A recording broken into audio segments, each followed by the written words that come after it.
Hi guys, welcome to my channel. My name is Ayana. If you are new, we are back today with another hair video. Specifically in this video, I'm going to be talking about the 5 major relaxed hair myths that are keeping you from your length retention and your hair growth goals. So let's get right into this, guys. I'm super excited about this topic.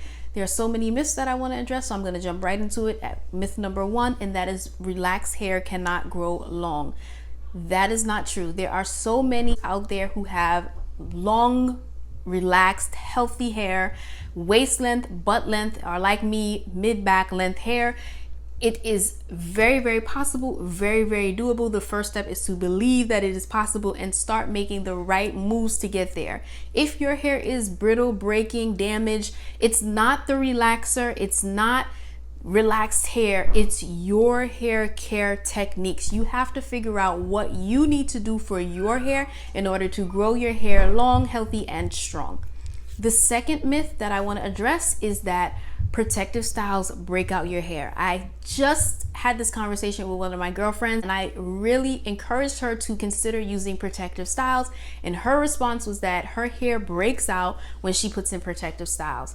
That is not true. The protective style is not breaking out your hair. Your takedown technique is probably what's causing the breakage and causing you to not retain the length.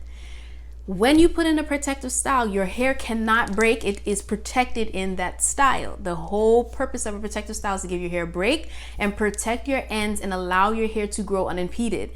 The problem is when we leave our hair alone, we have a buildup sometimes in our scalp or the top of our braids that can become very hard, solidified, matted.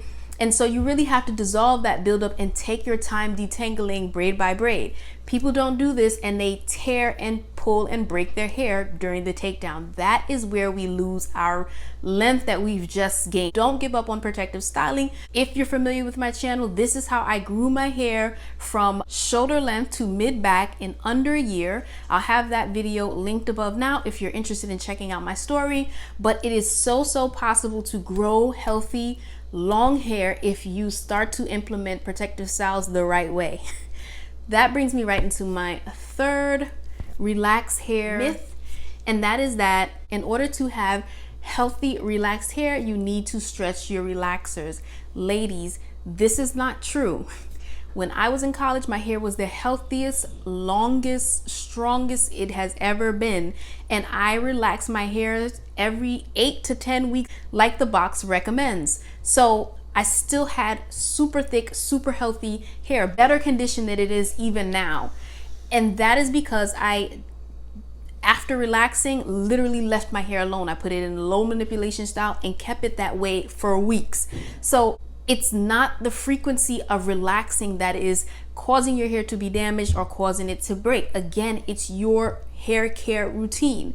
You may need more moisture, you may need more protein, but it's something in your hair care routine that is damaging your hair. If your hair is damaged due to relaxer, you will notice that right after you put in that relaxer. But if it's a continuous over years, you're not seeing any length, that's your behaviors that really need to change, your hair care behavior. I now stretch my relaxers. My hair is not as thick as it used to be, but honestly, if you have super coarse hair, you don't have to try to push it to 6 months, 5 months. In fact, that may be detrimental for you. Your hair is weakest at the point of the 2 different textures. So if you're not able to properly care for the 2 different textures in your hair, you're going to have breakage when the goal was to have the opposite. So don't start stretching your relaxers unless you feel like you don't need to relax as often. Your hair is not as thick as it was. It's not growing, in your opinion, as fast as it was. That's when you start to stretch your relaxers. But I really wouldn't recommend that for everyone across the board. Assess your hair needs, and stretch your relaxers if you need to. The fourth myth that I am going to get into, and that is the trimming. Some people they still believe that you have to trim your hair every month. That is not the case.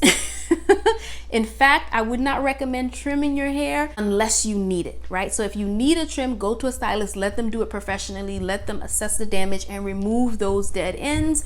And then you don't have to trim your hair very often. I trim my hair twice a year, every 6 months, usually around the time of my relaxer. Now, I know a lot of people who feel like my hair is not healthy unless it's blunt and even. I'm here to tell you that that's not necessarily true as well. I will insert a picture now of me having to cut out my hair after I had relaxer damage. It appears super thick. It has a lot of body, but it's short because I just cut it. In fact, that hair was just recently damaged due to perm, and I will insert a picture of my hair now. My hair now is healthy. It's not breaking, it's not shedding, it's in a really good state. And as you can see, the ends of my hair now don't look as good as they did when I cut it.